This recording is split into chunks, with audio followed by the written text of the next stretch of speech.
Special people have the knee problem. You hit the knee around the side. Very simple.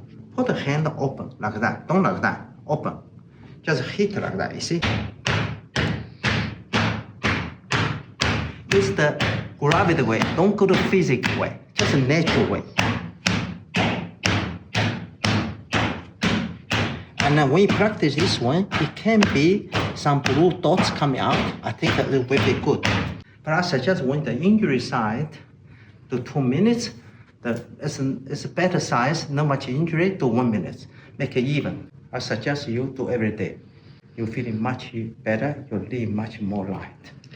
It's the vibration inside. When vibration go inside, if the knee area have a lot of vessel hold away, you will be open this blockage, make a vessel blood more easy flow.